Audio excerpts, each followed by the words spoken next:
Podtacular Tip Show, episode 76 for the week of August 14th, 2006.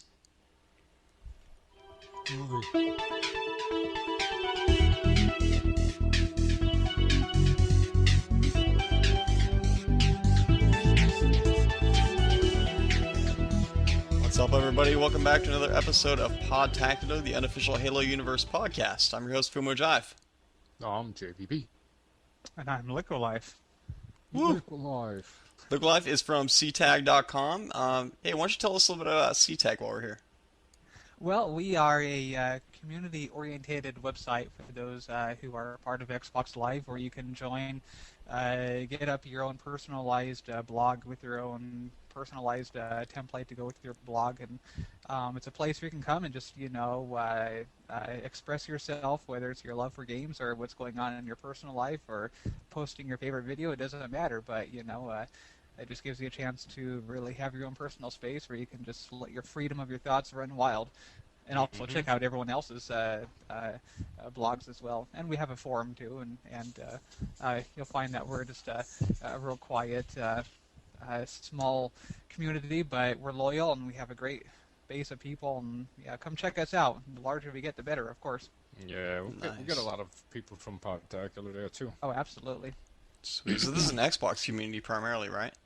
Yes, it is. Yeah. Okay. Yeah, it is. A matter of fact, when you sign up, it assumes that you have a gamer tag, so just keep that in mind. Yeah. And Cool. they got the best column that you'll see on the web. It's called The TNT. Naked Truth. Yes, the naked truth. Fascinating. Yeah, there's this guy JVB that does that. Yeah, he's pretty awesome. He's a sexy animal. Yeah, You have to check out the picture to yeah, good see thing he's that not come to totally life. naked, because then it'd be like, forget it. Forget If you about visit it. TNT, you will see Forget JVB about in boxer shorts or, yes, with ducks on it. Nah. So if that's not a reason to visit, then this should be. And I didn't want to tell you Liquilife, but yeah, I was on your couch modeling for that picture for about half an hour.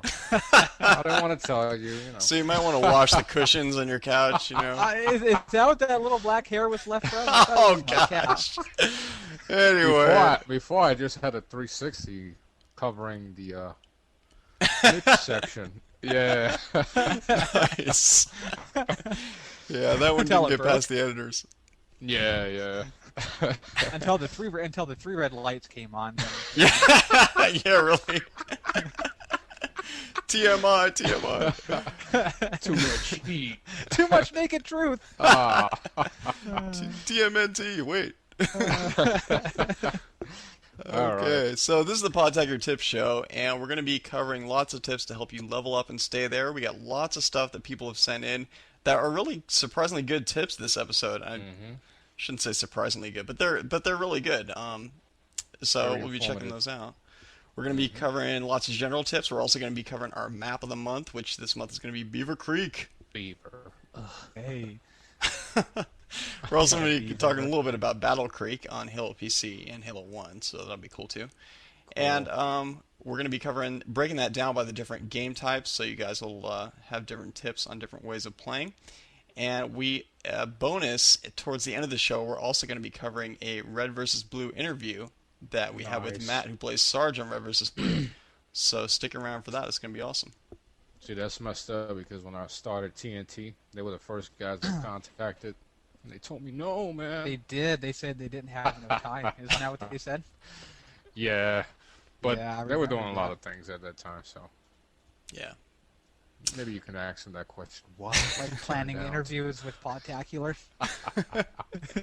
JVB asks, why didn't you have time for the Naked Truth, Why huh? do you want to talk to What's the me? deal? No, that's great news. Red versus Blue is pretty big. I even saw it Yeah. in the video store the other day. I was a bit blown away by that. So yeah, I think that's great for Podtacular. Yeah, I'm Yeah, definitely man. looking forward to that. It's going to be good. So starting us off, why don't you go ahead, Liquilife, start us off here. All right. Getting our Am I general reading the- tips here. Okay. So you just want me to read them off here? Mm-hmm. Yep. All right. All of them. No. Yeah. 2 hours Alright. later. Just get the lazy boy. Put your feet out. gonna watch wrestling. All right, go ahead. All right, Shmod says, of course, the most important thing in Slayer is your kills, right? Wrong. It is your kill to death ratio, KPD or KAPD, kills and assists per death. The higher your KAPD is, the better you are at Slayer. So, by staying alive, the most important thing to do is make it harder for people to kill. A few points to help you with this. Number 1, strafe around. In ovals, not lines, just because the explanation is too long. Way too long. 2, use your cover. Stay behind it. Every now and then, poking your head out to shoot. Number 3, don't stray out. Always be within the time it takes for 3 BR shots to hit you, about 3 seconds away from cover. This way, it is more difficult to kill you. Yeah. 4, if the other person gets the first shot, keep shooting while trying to get cover. Number 5, if your KAPD is above 1.4, you're doing A-OK. Nice. Yep. Those are good tips, man. Yeah, Yeah, that's something yeah. Liquilife could certainly use. One of my common problems was that if I was getting shot at and I'm getting covered, I didn't shoot back. Yeah, you got Feel these like you're guns in your shooting at hand. me, man. You might want to, I thought if I put my back to him, maybe he'll look away. But it just never worked. You're Yeah. like, do you know who I am? You're like, wait, let's be friends. Well, actually, Liquilife, it is harder to kill somebody with their back turned, but you got to look down. That's Yeah. a trick. Look Yeah. down, huh?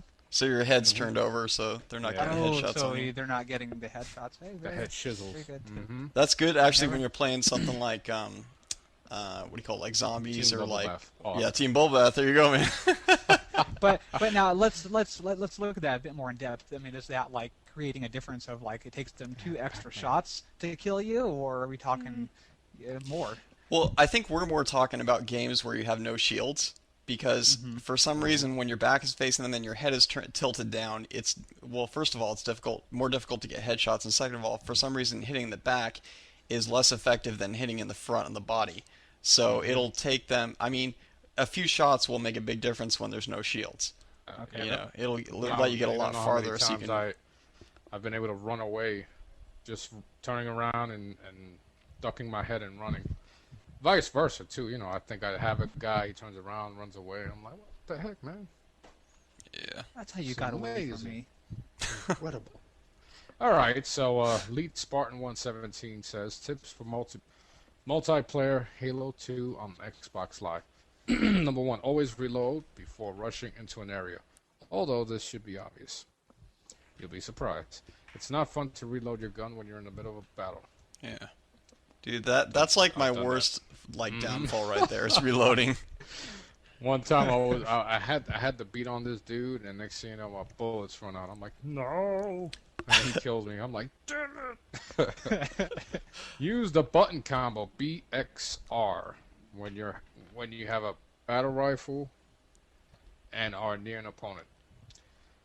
The B button will melee, the X will cancel, and the R will fire your weapon. This is quick for killing someone.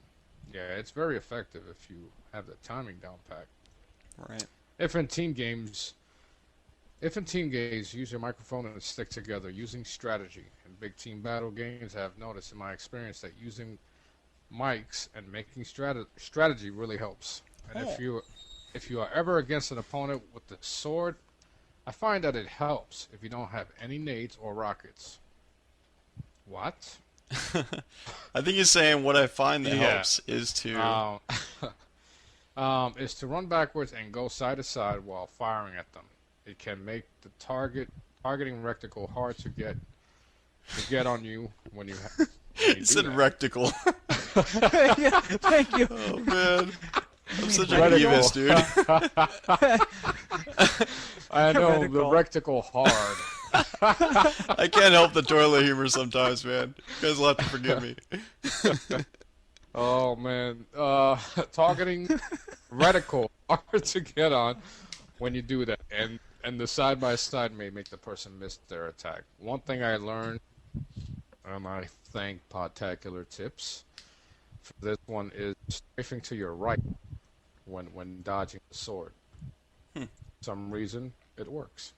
Yeah, because they swing right by you. Yeah, I tell people that all the time, and they don't believe me. So. Okay, well, Mixter X says the BXR is pretty commonly known on how to be done. This can be a little tough though. The key to executing the BXR is to lunge while you're still a tiny bit away, not touching the person. If you're too close, the X cancels the melee, not speed up the time to where you can shoot. Okay, that's poor grammar, Yeah, but we get the point. it's great, but definitely need to have the correct distance to do so. Yeah, for real. Hey, by the way, on the Alright. BXR, if you hold down R, someone told me this a while back. Nano from Gamertag Radio. I hope he doesn't mind me mentioning it. Nano. He He's a used to be model. on Gamertag Radio. He was saying Yeah. that if you hold the R trigger and then you go up to someone and then do BX, right after you hit X, it's going to do the fire. So as long as you keep it trained on their head, as soon as you Yeah. hit the X, it'll fire right after that. So if you hold the R trigger down after you fire and then just go up to someone and do BX, it'll pull the R right away. So Nice. I gotta try that one. yeah. He actually told me that a while back, and he was like, "Don't tell anyone, because the Nah. MLGs are kind of keeping it hush hush, Yeah. because they can run around with the right trigger held down and use that." So, but it's been a while, so hopefully he's cool with that. Yeah. Yeah. No wonder. All right. That's pretty good. Thank you, Nano. Huh. All right. Doomed Navy SEAL says, this tip is simple and proven effective. First, I'm sure he means first, if you know that... First, flirt. Fort.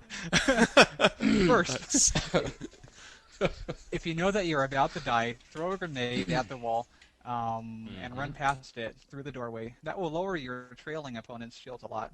Then finish the enemy by dashing back into the room right after the explosion happens and melee the dude twice. This is the last attempt tactic that should only be used if you're about to die. And it was All right. submitted by Doomed Navy SEAL. Nice. Yeah, I do that all the time, especially with a plasma. When I know I'm gonna die, I just throw one by my foot. And if I have like a weapon that I know they're gonna want, I just throw it down, and then bada boom, bada bing, he's dead. Or it weakens his shield, and somebody else gets him. NORAD7, he tells us, in my own opinion, the most effective way to play any SWAT game is to slide your targeter across the screen when killing people in SWAT. Primary because only one Primarily, bullet out of the 3 is required to kill your opponent. This increases accuracy and allows you to get multiple kills with a single burst if your enemies are stupid enough to be bunched up. I suggest you try it and see if it works for you. Also try using 2 pistols. It works well for some people because you can fire a lot faster, but in my opinion, it's only good for a small map in SWAT. Note, if you have high sensitivity, be careful not to overdo the swipe. It only fires 3 rounds, not a beam of death. Right.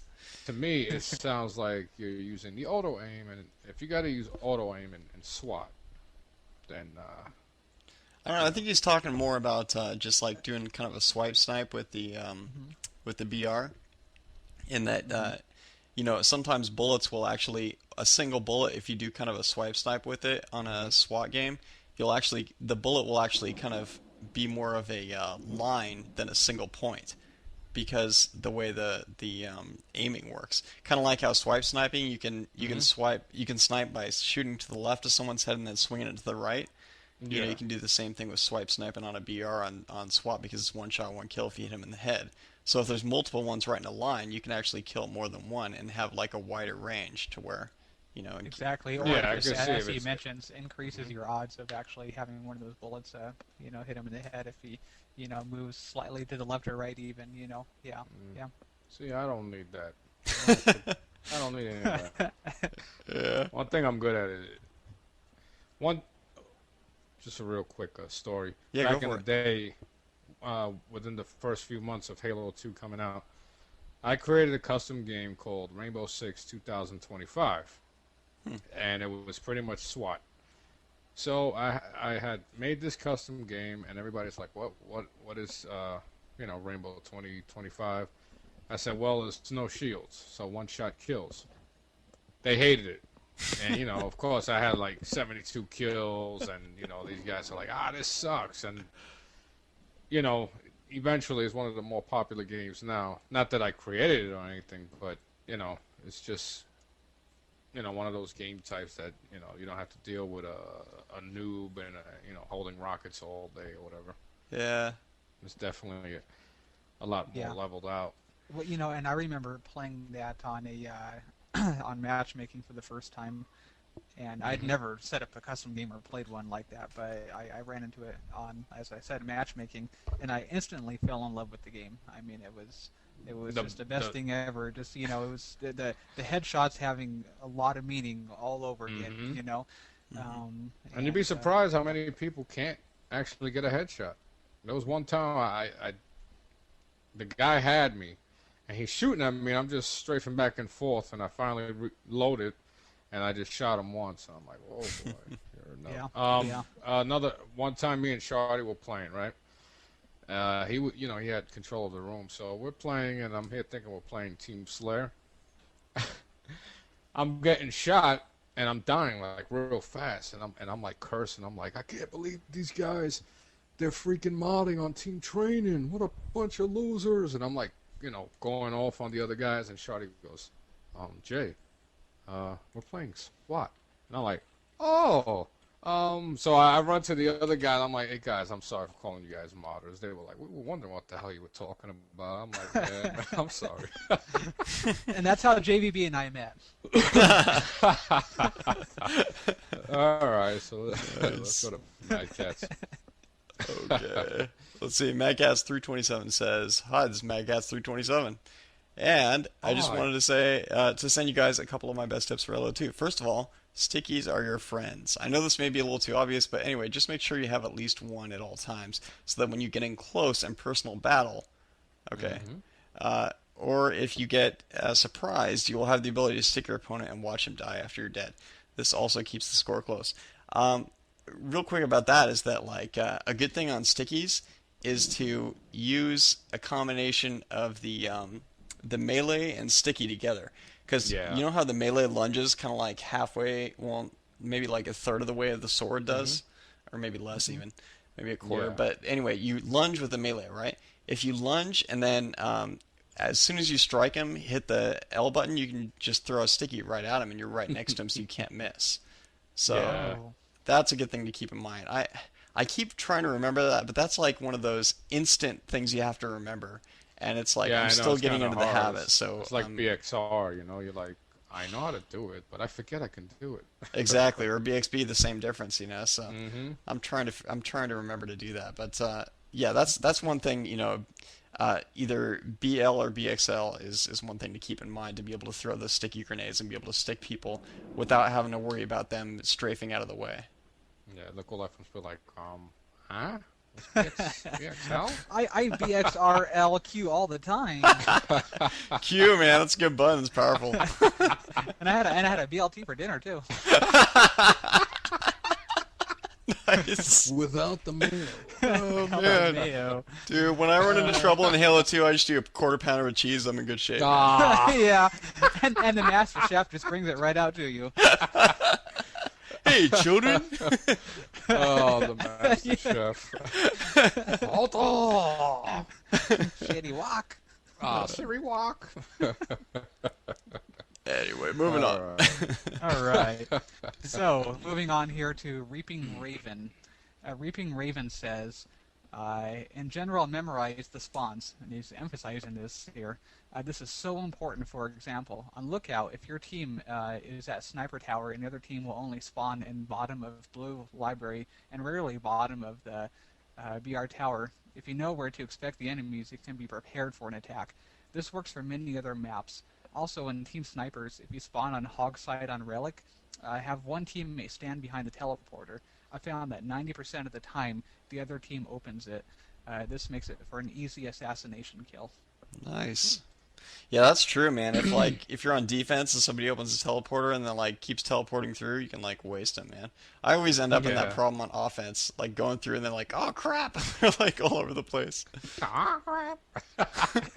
Oh crap. Oh crap. You sound like Babam the Grunt. Let me out of here! Ooh. Oh, nobody's here. Oh. All right. G.I. Jake 92. Okay, go ahead. If you're in a Warthog and you press the A button, it will stop all four wheels, not just the back two if you're pulling the handbrake. This can be very helpful trying to pick up the flag or bomb in neutral CTF or assault game. Keep on fragging trucks. Go wreck E. G.I. Jake 92. So he's just saying basically if you hit the A button, you're stopping the truck quicker. Yeah, I think it's Yes. forgetting it's B that does the power slide, right? Yeah, yeah. Okay. Well, No, left Yeah. trigger does the power slide. Is it? Wow, man. I don't drive Warthog very often, as you can tell. Well, Halo? well, mine goes 2 miles an hour, so. Dude, I'm always like fiddling around trying to find the horn and stuff like that. Oh yeah, me too. Because seriously, I just don't. I'd rather take the Ghost or something like that, you know?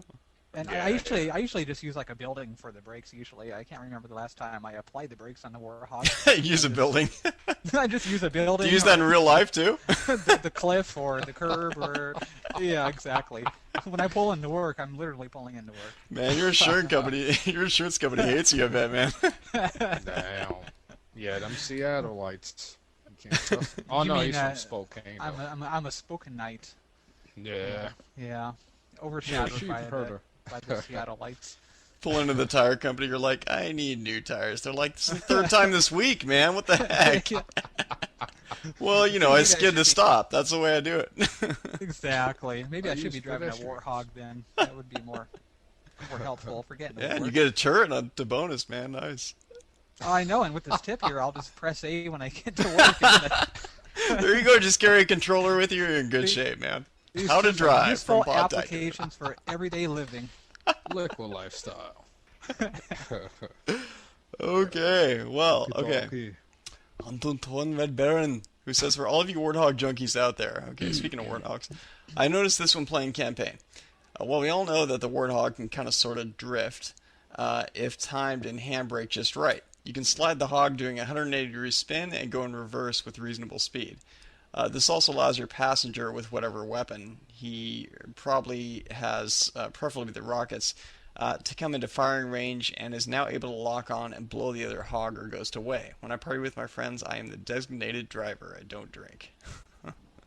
So I guess he's saying like you can pull a power slide if someone's falling behind you and just like use the rockets to like blow them away. It's pretty Yeah. nice, actually. That's a good tip. Yeah.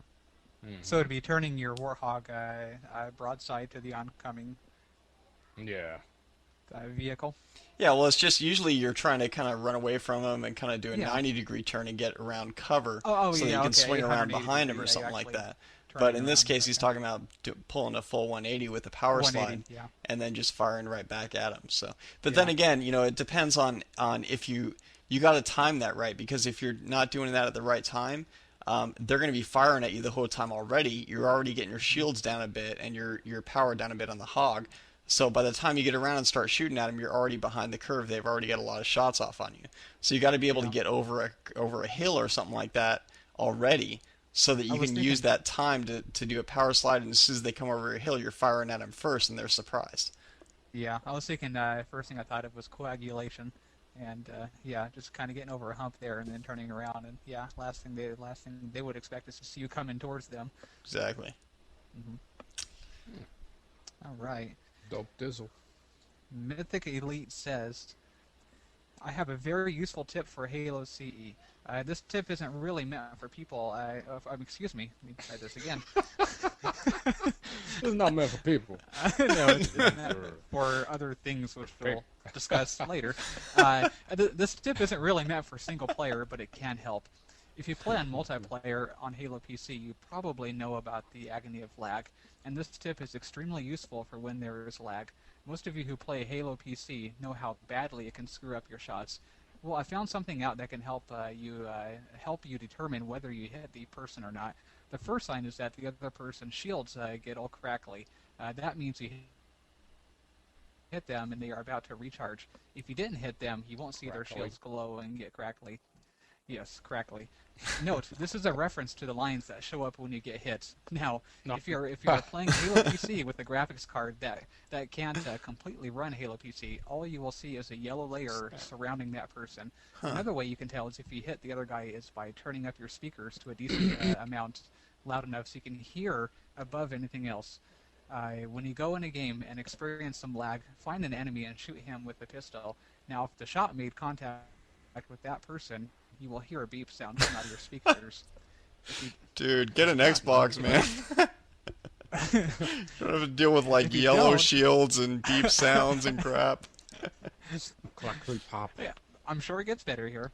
If you don't, then shoot again, and there will be a brief beep sound. Wait, if you don't and you shoot again, then there will be a brief beep sound. Okay. This is extremely helpful for when you shoot someone but don't know if the shot connected. I don't know how much it might help you, but this helps me a lot since I like to take cover and not storm out. And to me, it's important to know whether I hit the guy or not, or whether I hit the guy or missed. That's a Okay. helpful tip for those people who are still playing Halo on the PC, which I'm sure there's not a lot, but I'm sure there's still a devoted fan base to that game. Am I If you correct? guys are playing Halo PC on a 486, then there you go. Okay. All right. We'll go to Mr. Hazard. He says, "Hey, Podtacular. Hey, I have a Hey. great tip for you guys. If you're losing a game only by a little and you can't catch up, you should try and camp in just one room and let the other team come to you. That way, you can get them with grenades a lot easier. In Lockout, you can camp in the teleporter room or in Gemini. You should try camping up near both teleporters in the tree and catch the other team in the back and assassinate them from behind or catch them in the head with your battle rifle from in the tree. Great podcast, guys." Yeah, but the thing about camping while you're losing is that time's running out. So Right. why would you Yeah. want to do that? Just make sure you have sufficient time, huh? I Yeah, mean, I think I don't know. I can't imagine why you would possibly camp when you're losing. Generally, when you're winning, it is a good idea to camp. And I think anyone would agree that even though some might call it cheap, it really is a good strategy to camp and let them come to you when you're in a good position. Yes, exactly. So, dude, one time, I don't know if I told you guys this before. One time, I was in this, what do you call it, team training game, and it was a Team Slayer game, and this dude, Yeah. everybody quit on this guy in the other team, and it must have been 4 or 5 of us against this one guy, and we were ahead. And this guy camps on Sanctuary over by the shotgun spawn in the under the cave on one of the bases. And he's over there, and he killed 1 guy, 2 guys, 3 guys. Next thing you know, he's almost tied for the lead. 4 guys, 5 guys tied the lead. 6 guys gain the lead, and we're like, holy crap! And this guy actually won the game, and he must have been 4 or 5 kills behind before his team quit. It was unbelievable, man. Nice. That just shows you the power of like when you're, sometimes camping. In that case, he was like in an extremely behind, and people just got overconfident, and they just rushed in there by themselves before their teammates were there, and they got wasted. Yep. So be careful in that case too. That's you gotta, like, I hate when we're winning and they just get cocky and they're like running all over the place by themselves, and you're like, guys, we're winning, chill out. They're like, whatever. Oh And, man. next thing you know, they make it close. Yep. Yeah, I've Teamwork. lost games like that, dude. It's frustrating. All right, who's up Lordy, next? You are my brother. Okay, where am I? I'm like trying to catch up here. Am I on Sap Andrew? Okay. Sapadru? Yeah, Sapadru. It's Deuce. Okay. Hey guys, this is a little tip for stealing warthogs and specters. All you have to do is, right before you're going to board a full car, throw a grenade, and then quickly board. Once you throw out the pilot, the grenade will explode and kill everyone except for you. This tip works for campaign and multiplayer. P.S. You have to have hosts to do this in multiplayer. Yeah, I've heard of that before. Do kind of an LX right before you board, and it'll blow everybody out, and while you're boarding, it'll kill everyone else, and then as soon as they're dead, you'll be right in the vehicle and you can take off. Hmm. Nice. So it's like a moment of invincibility the game gives you while performing an action? Yeah, basically, yeah. Yeah, interesting. Just gotta get the timing right. Yeah. Yeah. Next thing you know, Liquilife's gonna become like an Uber Halo 2 player. I'm going to win because I like boarded the Warthog 15 times and How do you do that? Podtacular.com. That's right. Ask Podtacular. All right, moving on here. Deuce says, "Hi, Foo and the guest hosts. Hello. I'm new, and I have a tip for my favorite game types, which Bungie sadly took off their Ranked Rumble Pit playlist. Rumble King and Crazy King. In these games, the hills have uncontested hill off, so you always get time when you are on the hill. I found that if you jump into the hill, kneel and look down, that people don't notice you as easily, and you gain time with more ease. This is most effective on Rumble King rather than Crazy King, and if you're a dark color." And I can say it really does work. I've actually played, the King of the Hill type games, and and there's certain hills where you can just duck down right by a little stone ledge, and there's 6 people in there, and they'll all leave you alone, and they'll just be running in circles with each other, and it really does work. It's worked for me before. Run to the hills. Yeah, it's funny how King of the Hill works because, especially if you're in a smaller map, generally, if you put your back to something, something solid, and you duck down, then, that's just, and don't move an inch. That's just the best tactic right there.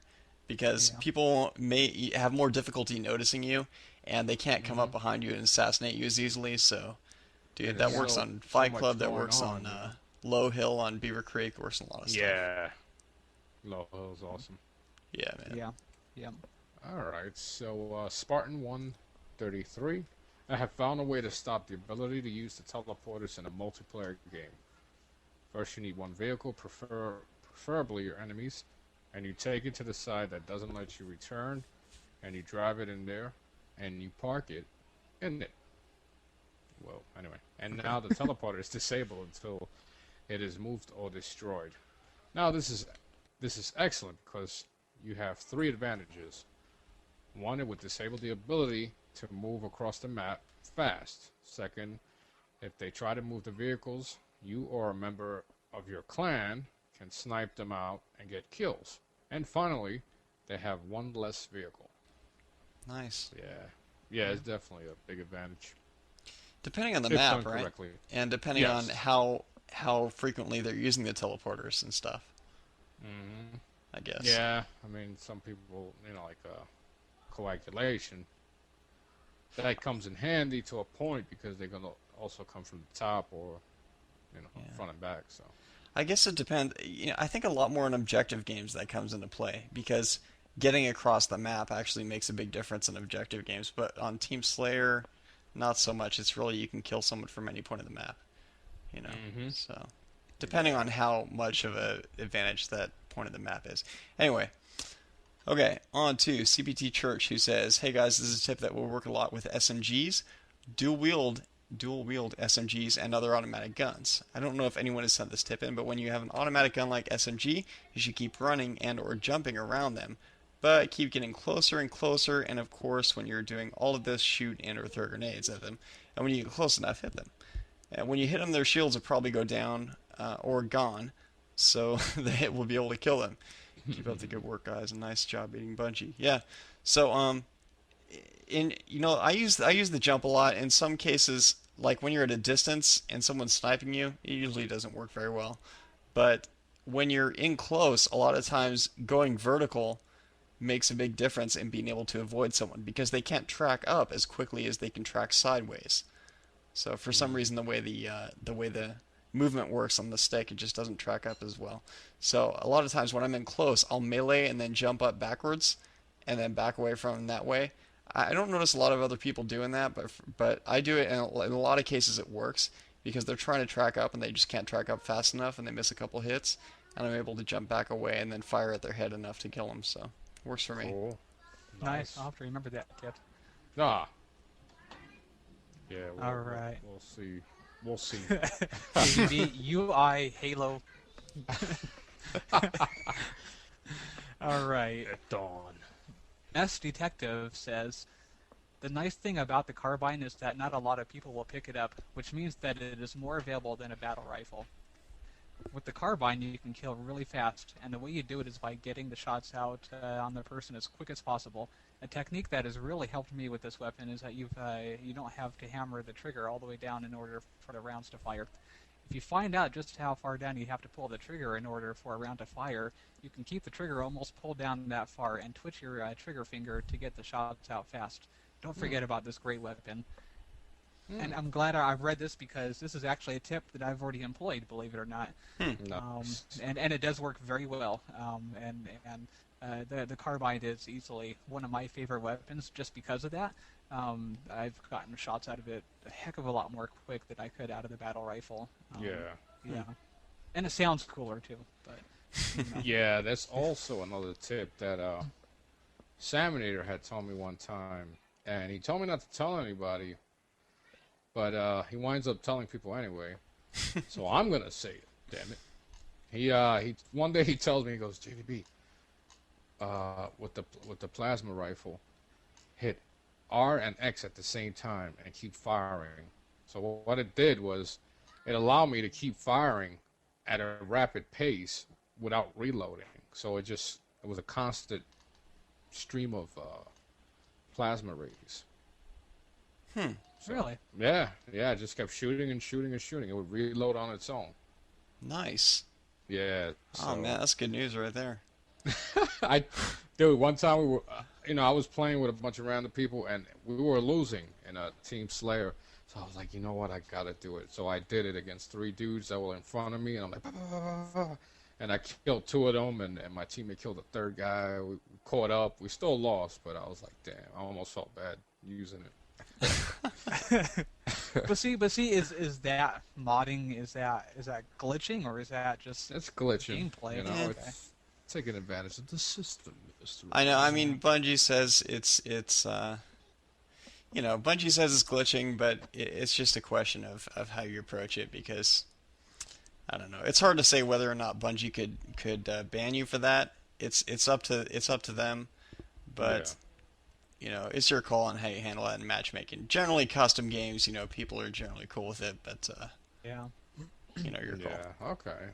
Black Templar 3. He says, "Hey, Podtacular, I just started listening to you guys, and I feel I should share this with you. In any game, especially on Coag or Containment, don't go straight to the power weapons. Example, the sniper or rocket launcher or brute shot. Your opponents rely on these weapons too much, and in the end, become a crutch. When they run out of ammo for these weapons, their power is gone, and because of this, you should do the following. In your group, always have 1 or 2 people to camp near the ammo respawns for the power weapons, because it guarantees that your enemies will always run there as soon as they're out." Makes a lot of sense. It's an easy way to keep your team informed on what you're up against, since you know they have which power weapons, and if they do and they are out of ammo. Sorry about that. Also, this is a good tactic for Coag or burial grounds. This is called the Dukes of Hazzard tactic. If your team has to plant a bomb and have one person go into the Warthog and just drive straight into the enemy, and then drive away. At this point, it is imperative to yell like a drunken southerner and honk the horn. It infuriates the team to no end, and they go out of their way to waste their manpower and ammo on you. If you're playing a bunch of dumb guys, Really. Would just sit there and be like, whatever.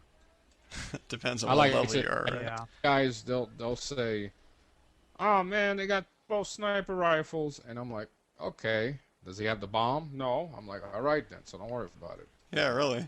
The bomb with a sniper rifle. So. Yeah. Doesn't mean they have two snipers. It just means they have two sniper rifles. You know? Because if I get the sniper rifle, that doesn't mean much. So.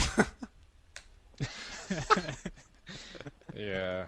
No, but I mean, some people they'll go out of their way just to try to get the sniper on certain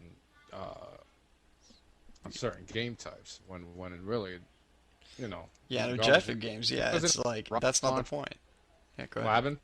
No, I'm just saying in objective games, that's not the Yeah. ultimate point. Exactly. So, listen to me.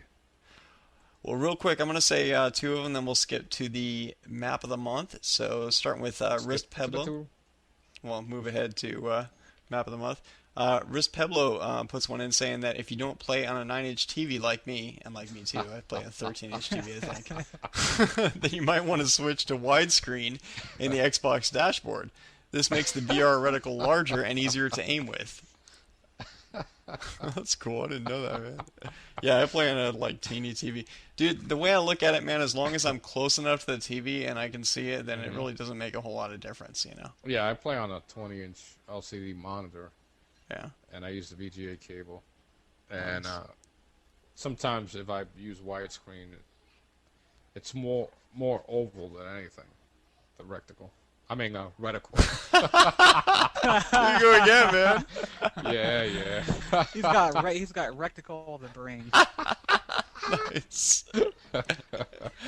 Well, Man. let's see, real quick. SS Saber, S Saber 45 says the claw is another way to hold your controller. The claw. Nothing gets stopped. I've heard of this, and I've heard of this, and I'm glad that somebody's actually explaining it to me, because I know one of the guys from Team Final Boss is the one who came up with this technique. Dude, just like reading this hurts my fingers. Okay, but Nah. let me explain this to you guys. I Usage actually of have a 360 controller right here, so I'm going to try this as we're reading it. Okay. Usage Okay, of so- the claw configuration can have a very large advantage over non-clawers, as it enables you. I'm a non-clawer. Are you a clawer or a non-clawer? I cut my fingernails. Does that make sense? Imagine you go up to a girl and you're like, "Hey, baby, are you a clawer or Claw. a non-clawer?" You dig the claw. All right. As it enables you to turn, jump, melee, change weapons, and reload while aiming. The claw goes as follows. Number 1, left index on left trigger finger. And following. Got it. Okay, left thumb on left thumbstick, middle finger on right trigger, right index finger over the 4 buttons, and the right thumb on the right thumbstick. Okay, that just hurts like the spot between my middle because finger and my first finger. Wow. That goes. Just I thinking know, about it's- that, man. Because you That gotta goes swing against- your Really? first finger way around. It's I fairly mean- comfortable, really. I mean, considering that you don't use the buttons except intermittently. Just a quick tap here and there. Well, It's to do some of the button combos is, this is weird because But see, you can actually perform different button combos just where you place your finger. I'm doing it right now. And I can well, see how I'm it- assuming that he That's used the thing, yeah. this technique on the Duke because the black and the red are up top by the X and Y buttons, whereas in the S controller they were in the bottom. So for those Yeah. with the S controller, it's hard to put your right index finger in the bottom. Like, I'm using a 360 controller, wireless, of course, and it's like goes against everything I was programmed to do as far as playing Halo. Wow, this is weird. And I'm 6'2" and I got big hands, so my index finger is like bent all the way. Dude, that's what I'm saying. I've tried that before, and it's like, oh my gosh, that just hurts just to do that for Yeah. like a few seconds. I can't imagine doing that Wow, like the all that claw. time.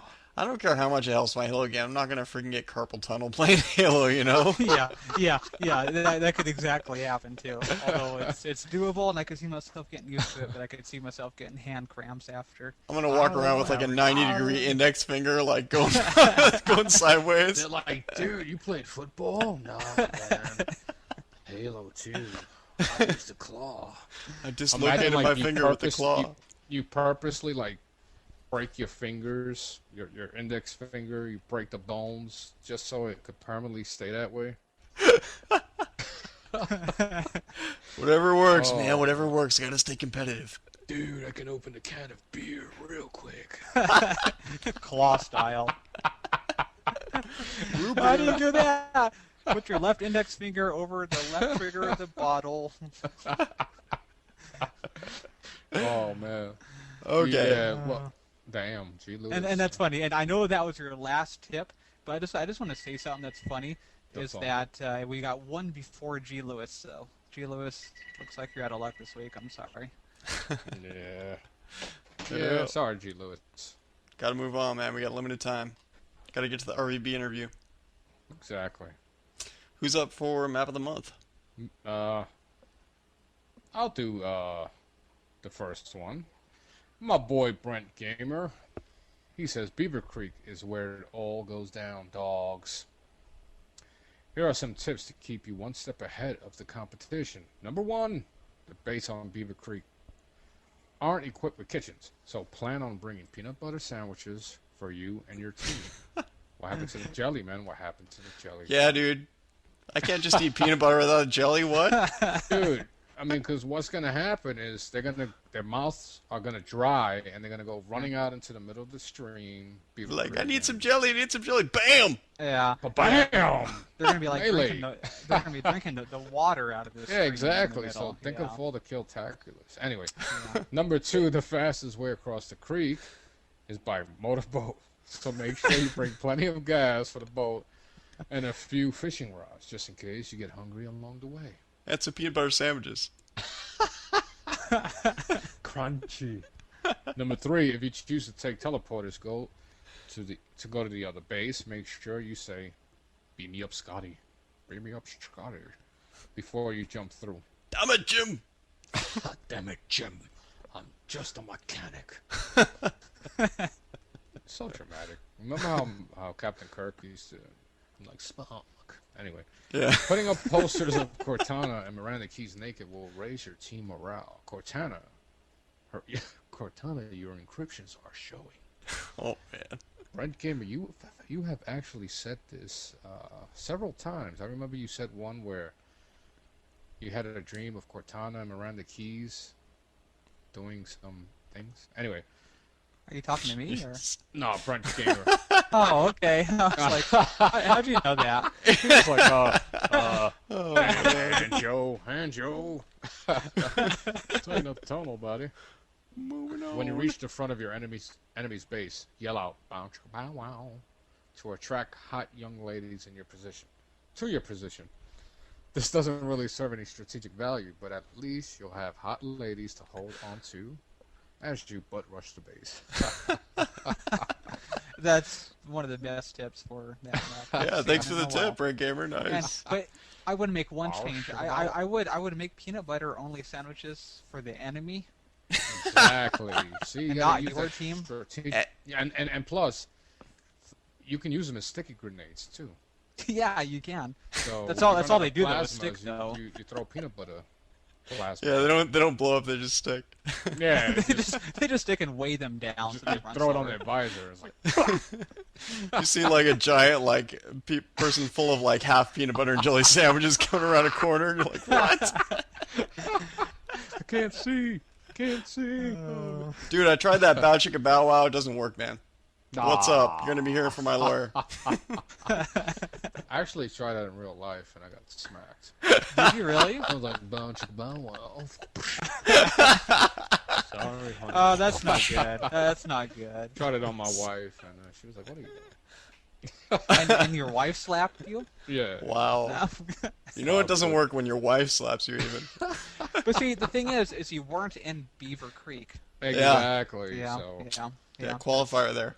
This is this is pertaining to a Halo map, not at home with your wife, people. well, I mean, my bedroom's called Beaver Creek. So. Well, dude, you got to put on the armor, carry the guns, the whole deal, man. Don't go in there. Yeah, you know. I got lazy, so I just put on the visor and. Wasn't Oh, but he's already plugged it up with peanut butter, though. Oh man. Oh wow. Skippy. A better Halo player now. Yeah. Well, on to Team Slayer and FFA Slayer. Okay. You're up, Liquilife.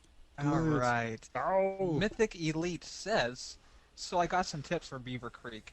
This map is small, so the games normally play on it are no-chill shotguns and rockets. Rockets is crazy on this map, and I suggest you try it. But anyways, I got some tips here, and I'll list them off. Number man, one. he's got a lot. Tips for you. This is already assuming you've left the peanut butter at home, by the way. Number one. Don't go running through the middle of the map and think you won't die. There will always be one, if not two people guarding the front of the base, and as soon as you come in range, you will get hit with bullets and possibly a grenade. So charging in a direct line from the front of your base to the front of the other base isn't so smart. Yeah, I'm guilty of that too. Yeah. A lot. Yes, a lot. Yeah, a few times. Yeah, a few 100 times. It's water. Run to the water. Number two, use the sides of the map. Sticking to the sides greatly increases your chance of survival since you know where to expect enemy fire to come from. The sniper lofts on either side of the map are useful. The one that leads to the rocket spawn is more deadly since there is more cover and that area is darker, allowing you to blend in if you are on the blue team. Number three. Yeah. There's not many Number places three. to hide in that map. So. Yeah. No, I think I've tried everywhere, and yeah, it's hard. Yeah. Number three, use the teleporters. They can save your life, and they can help you. Get the jump on the flag carrier. Use with caution, though. I've walked through too many teleporters only to get fragged by some noob who thinks he's good because he guarded the teleporter. Silly, yes, but putting someone to guard the teleporter can land you those extra kills, and jumping between both teleporter can help you gain time on games like Oddball. One And time. Go ahead. Sorry about that. Go ahead. Oh, No, I've one time been I that. was. No, you No, go one ahead. time No, I I was- insist after you. No, One go time ahead. I was playing SWAT, right, and on the other team there was like these young kids, and I'm standing above the teleporter, and one kid jumps out. He's like, "So, do you want to play some double team?" And I'm like, "Yeah!" Bah! And I shot him right in the head, and his partner goes, "Where did he go?" I'm like, "I don't know. I killed him." And he looks up, and I shoot him right in the head. Too. I'm like, "Ah!" Want some peanut butter? I want some peanut butter with that. Oh, all right. Moving along. Number three. Use the teleporters. They can save your life. You already used that, dude. Sure did, didn't I? Yeah. Moving Oh, on. busted. Ooh. Oh, bam! Number 4. Bow, chicka, bow, wow. Number 4. Use grenades on this map. They are effective. Plasma grenades generally are useful, but they give themselves with that blue glow. Unless your enemy is a complete dumbass and is attracted to the blue glow of the grenade, then the only reason to use them is to stick people. Fragmentation grenades work the best here. Throwing a random grenade to the other side of the map can get you a triple kill, so use them a lot. That's a good idea. Games like Use the fragmentation grenade, please. fragmentation grenade devices. In games like The King and Audible, throw nades, not fragmentation grenades, but nades at the hill, or use the skull spawn point to soften the area before you grab the skull, or take possession of the hill. I'm going to fragmentate you. Yeah, and then I'm going to nade you afterwards. That's a good call to throw them across the map, though. I didn't actually think of that. That's cool. Yeah. Yeah, you never know. The old Rainbow Six days, too. Oh, awesome, dude. Yeah. That was the best. Yeah. Number 5. Try and force close combat situations. If the other person can kill you from across the map on Beaver Creek, something is wrong. Don't try to go long or medium range on this map since you won't get any kills unless you can no-scope like hell. Forcing close range combat makes a difference since a battle rifle can tear you down at medium range, but at close range it's impossible to shoot. Then with the fact that most weapons on a map are close to mild range weapons, it only makes sense to force a close combat situation. Not if you BXR. Oh. But yeah, Beaver Creek, you definitely want it. Depending on the game type, though. Yeah.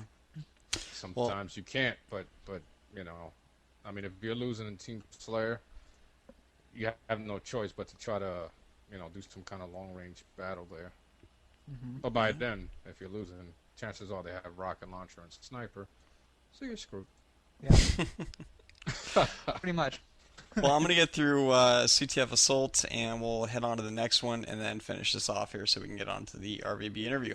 That Too Alright. Cheat says, I may not be an expert, but I usually try to take a bomb up on top of the base so I can get the drop on my enemies and hopefully arm the bomb. Or if I'm playing Mm-hmm. CTF, jump in, grab the flag, and throw it to someone who's waiting on top. Then they grab it, use the teleporter, throw it to someone on top of your base, and they take it and score. Be careful though, because jumping on top of the base will reveal your location on radar, if only for a brief moment. A great defense Mm-hmm. involves keeping a few guys on top to guard the windows and the Yeah. teleporter and the entrance ramp and power weapons. It's definitely good. Mm-hmm. Spam is good if you see someone arming the bomb or about to take the flag. Get on top of your base and near the back window. Spam that sucker with a few grenades, and you should be safe.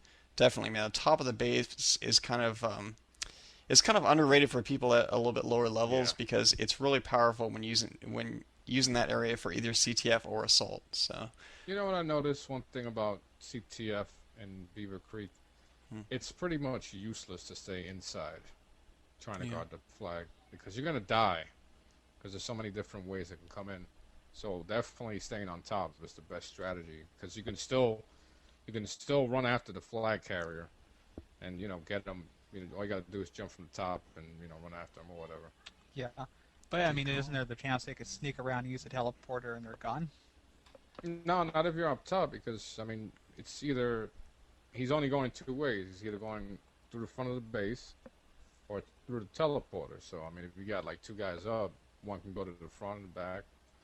Oh, okay, I got you. Multiple people. Yeah, Yeah, so Yeah, you gotta guard it. that dude, do it. Makes sense. Okay, who's next? the overshield. Oh, well, Overshield can come in handy. I was trying to skip it, but that's okay. Overshield can come in real handy Okay. if you want to sneak in through the top of your opponent's base and arm the bomb or jack the flag or something. Definitely. A lot of people forget about the Overshield, and I think we might have mentioned that before Yeah, on this man. map. I mean, it can come in real handy, unless they just realize that they can use either rockets or a plasma pistol to take that out. So keep that in mind, especially when you spawn near there. Obviously, that's the biggest thing. Is like I think they put a spawn point right next to that for a reason, so you can like get a Hmm. quick advantage and be able to grab the overshield and prevent people from, Yeah, a taking you lot out of right in the people middle of the forget map. about overshield. It's amazing how people can forget about it. Yeah. Forget about it. Forget I, about it. I'll run right. That's one of the first things. If I see a clearance, I just run right at it. Yeah, totally. Well, moving on. Alright. I'm gonna go to G.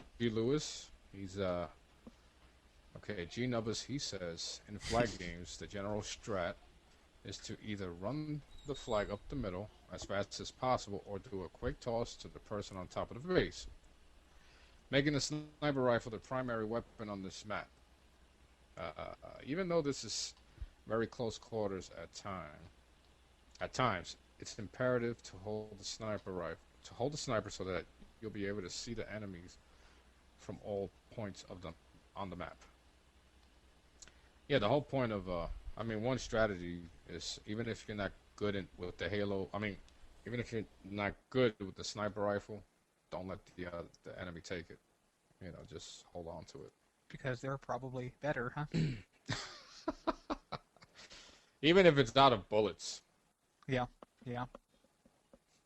you know, even if it's out of bullets, I like to hold on to it until I die, which is a lot. So, All right. Am I reading the next one? Yeah. All right. You gotta put So- an accent to it. So I was gonna say, it Ooh, looks I've like been Liquilife looks like G. Lewis has another one, Oddball and Juggernaut, right? Say that again? It looks like G. Lewis has another one in Oddball and Juggernaut, right? Yeah, he does. Oh, yeah. Should we read that one? Go for it. All right. Okay. G. Lewis Hit, says, hit, I'm an nudge, nudge. oddball and juggernaut. So, Liquilife, Maybe you should read that one. All right. This sounds like when you try to tell your wife something. So, honey, the laundry is getting dried now, isn't it? Yeah, I just want to let you know that. Yeah. Shouldn't we Yeah, I just get wanted to let going? you know. No, we're All not doing right. laundry. Well, Yeah, it sure is. But see, that doesn't work with every wife, though. No, it doesn't, dude. No. You're like, oh, No. God. No. I appreciate my nice, smooth, lump-free face, so, Um, anyways, Mr. G. Lewis says, Audible, if you're playing a team game on Beaver Creek, remember to keep moving around, especially with your teammates. Since there are so many different ways to get to each part of the map, it's better to keep moving around in random areas. The only good hiding point would be a teleporter, but watch out people popping through it with a sticky. Mm-hmm. Yeah. Definitely. And that corner back there is actually kind of good too, right behind the base in the corner, in Yeah. the smaller corner, because you can kind of guard that from different directions. So that's the Yep. thought. Yeah. Okay, well, Smaller corner. that's our tip show, and now for something completely different. Moving on to an interview we had with Matt from Red vs. Blue, the guy who plays Sarge and other characters on Red vs. Blue. Nice. So this is a good one. Here's how it went down. Well, hey everybody, it's Foo Mo Jive from Podtacular. I'm here with Matt from Red vs. Blue. What's up, Matt? What's up, yo? Hey, so tell us a little bit about yourself. I'm good looking. Currently seeking the opposite sex. No. I am. My name is Matt, and I work on Red vs. Blue and some of the other silly shows we do here at Rooster Teeth. Cool. We had a question from Oompa Loompa, who's a guy at Podtacular, and he was saying, is making Red vs. Blue your job, or do you have something else you do as well, or what? It's my job. Rooster Teeth is my job. Here at Rooster Teeth, 23 hours a day. Wow. And the last hour I spend finding barbecue places to defile. All right. Well, We're in Texas, oh, okay. Well, that explains so it. that's what you do here. Okay. Well, for those who aren't really into the series, what is Red vs. Blue? What's it about? You lost me with the question. Oh, for those that aren't really into the series, what is Red vs. Blue? That was the part that lost me right there. Oh. Who's that? Well, myself, I don't watch a lot of machinima. I know a lot of other people that are the same. I know about it, but I don't know, like, all the details about. I just know the basics. I'm Like, just it's kidding. a comedy show. Okay. I'm just kidding. Yeah, what Red vs. Blue is it's machinima. For those who don't know what machinima is, it is using a video game or a video game engine to. I hate talking with these headphones on. It's using a video game or a video game engine to create little narratives, little short films. And Red vs. Blue is done with the video game Halo, and we basically film action inside of Halo, and then we add goofy dialogue on top of it, and a little storyline, and it becomes it's a fun little treat for everybody. Nice. Fun little video treat. So we got a bunch of ridiculous characters and crazy stories and stuff like that, and it's just a lot of fun. Cool. So you guys have gotten like a lot of notoriety, way beyond the realm of Halo fans, right? Halo fans have been very kind to us, and we greatly appreciate that. And so yeah, we've been having a lot of fun. It's been fun to be a part of that community. Sweet. So how did Red vs. Blue get started? Bernie and Jeff and Gus were working on a website called Drunk Gamers. Hell yeah. And basically that website was devoted to getting drunk and playing video games and writing stupid reviews of the video games while drunk.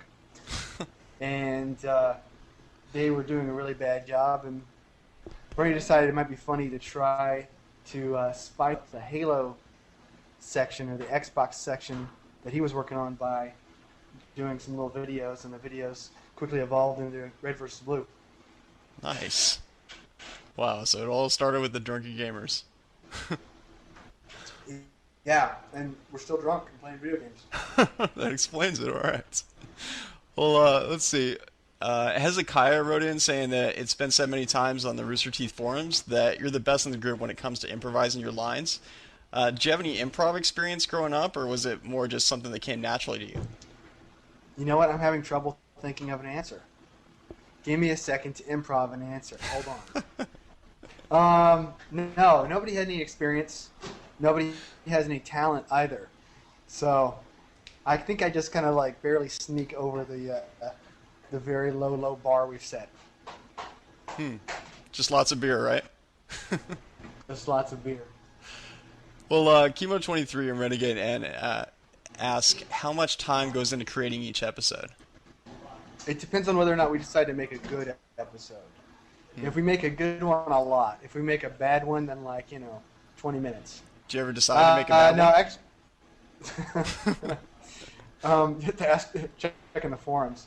No, basically, I think it takes us about a week to make one. I mean, they vary pretty wildly because, we put out, I think our longest episode we ever made was like 17 and a half minutes. And that was episode 50, which was our big, which was a big blowout episode, And, but the usual episode is like 4 to 4.5 minutes, and that takes about a week to put together. Okay. That's cool. How do you come up with the storylines and jokes for the show? They're all based on Iranian kids books. What? No. The storylines we just like some of the I stuff. thought those sounded just familiar, started- man. Wow. They some of the stuff just started as stuff that we would talk about or jokes like one of the early conversations in Red versus Blue is why do they call it a warthog, referring to the Jeep, and that was just something that came out of actually Gus and Bernie, I think it was, just having an actual conversation about that in real life, and it was like that would be funny, it was kind of the thing that's like the conversation's sort of funny, but it'd be a lot funnier if animated characters were having it. Yeah. So that's basically what we do. Sweet. Let's see. Got Renegade N again, who asks, do you have a favorite season, a favorite episode, or a favorite character? That's like 3 in 1, but whatever. Favorite episode, favorite character, favorite season. Gosh, I don't know. I usually tend to my favorite is like the last one we did, or whatever we're working on now, just because you kind of get into it as you're doing it.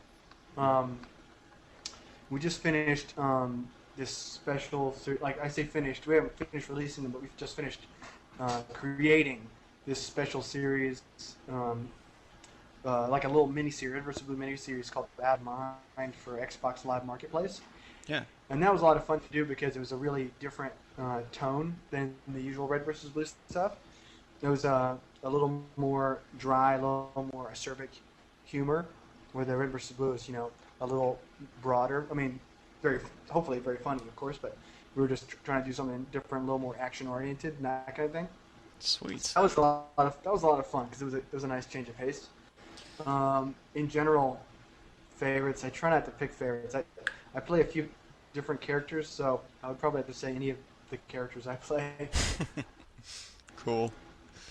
So, you said you just finished that series for Xbox Live Marketplace?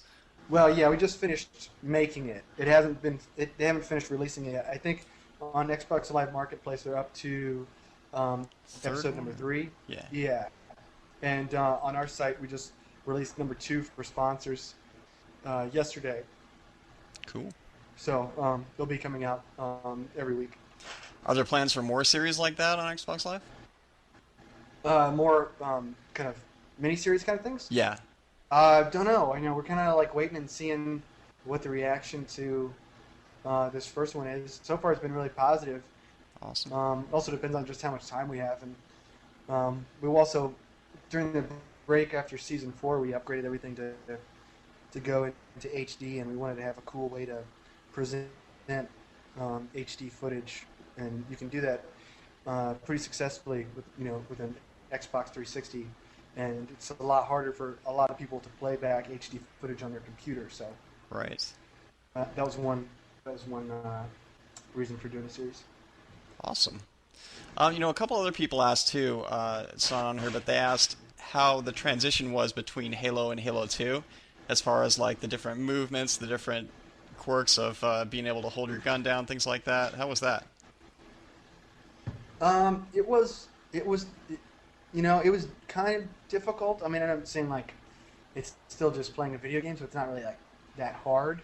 Yeah. But it was difficult in that there are definitely quirks about Halo 2 that make it better for gameplay that aren't necessarily better for machinima, or at least our style of machinima, things that we've grown accustomed to with the first Halo.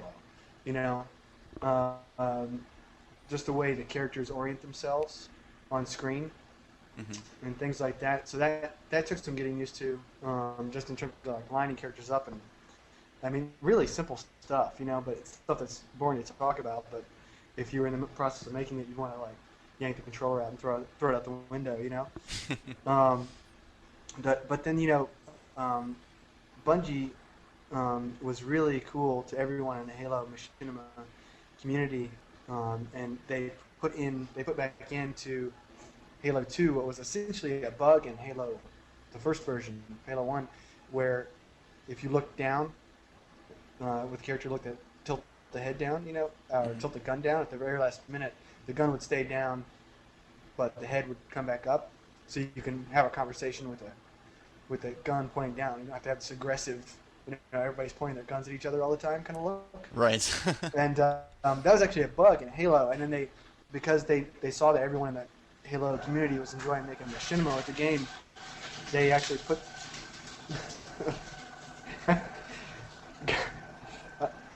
I assume you guys could hear that. Gus decided the best time to shred some paper would be during this interview. Yeah, perfect timing. Yeah. Anyway,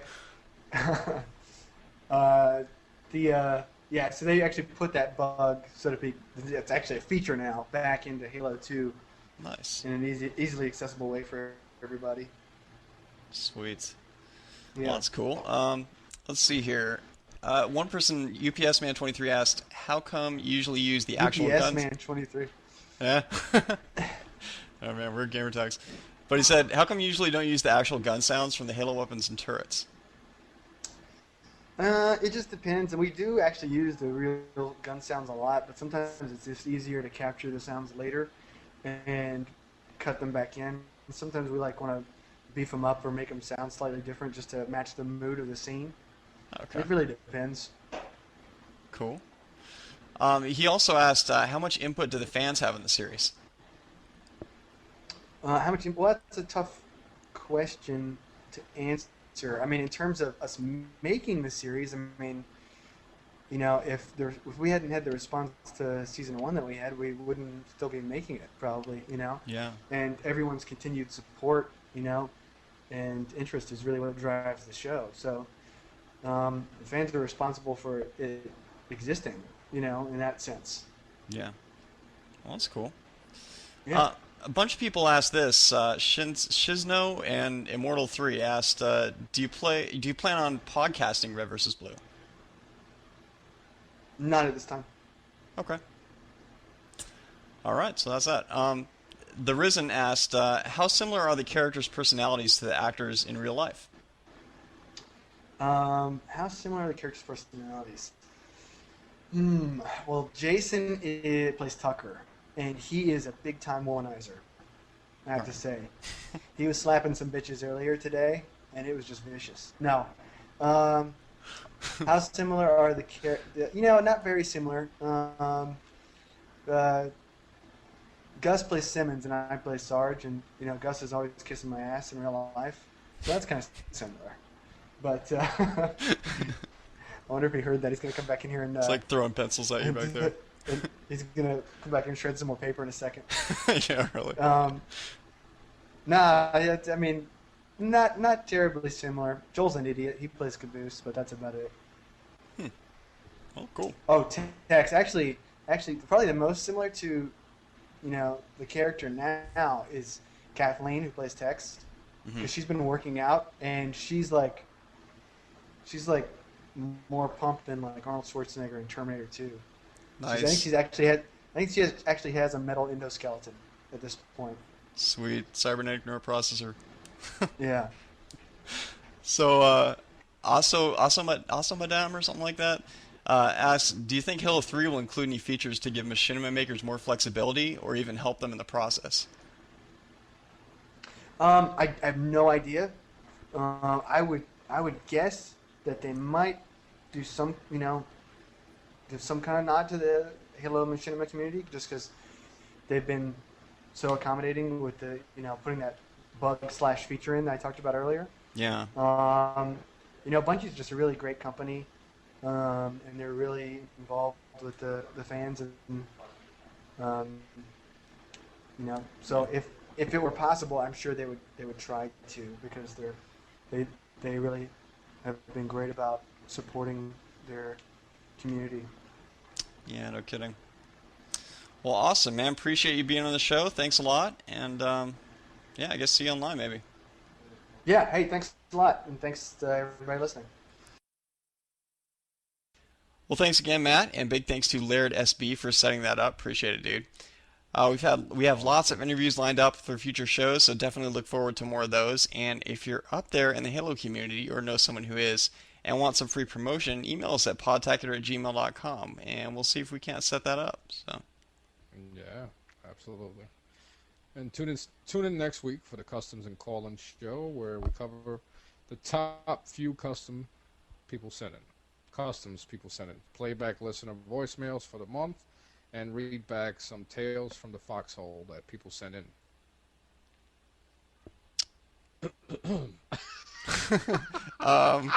Hey, Liquilife, we got a tip next. Hey, Liquilife. Hey, the laundry's dry. Okay. Now, are we doing shout-outs now? No. Send in your tips to on the wrap-up here we go. section. Now, And, there's this thing called the show notes that... Yeah. All right. Send in your tips, etc., to podtacular@gmail.com. We depend on your submissions to keep the show going. We ask for new stuff for the show every week, so check it out at podtacular.com. We have some rockin' forums there too. Yes, we do. Right. Very active. Yeah, I'll dude. even read the next one to make up for my dirty laundry. Go for it. And make sure that you call our listener voicemail and write this number down. And that number for this voicemail is 206-888-HALO. Yeah. That is. Yeah, really, that's 206 Halo. Shout-outs Yeah, right. to Chevelle65, creator of Halo News at Podtacular, which is a kind of a machinima show that's on Podtacular. Yeah. It's kind of a comedy deal. It's really funny, dude. It's awesome. Voltron was funny. Dude, that was great, man. All of them were funny so And I'm far, like- man. I can't wait for the next one.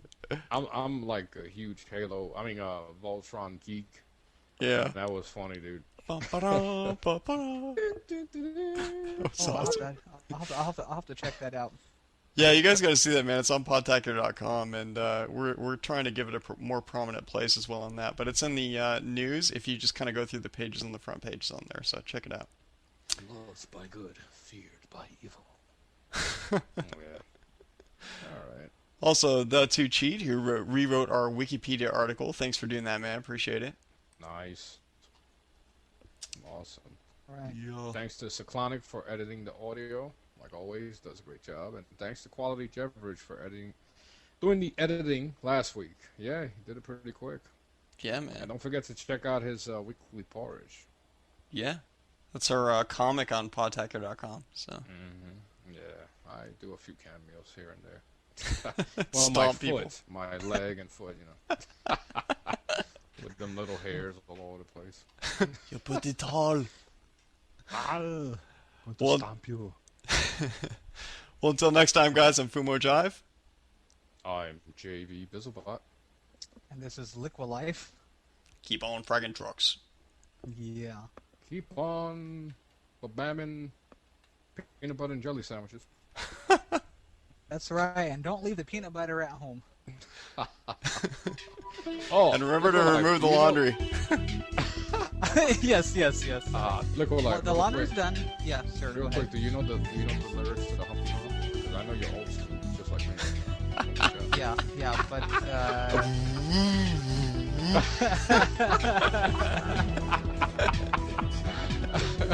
oh, you caught me off guard, man. You totally caught me. Oh.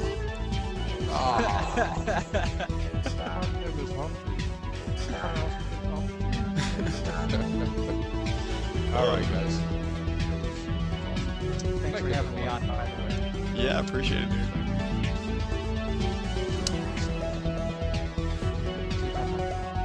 Alright, so that's that. Yay, good show. You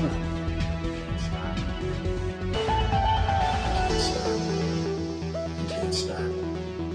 You can't stop. You can't stop. You can't stop. You can't stop. You can't stop. You can't stop.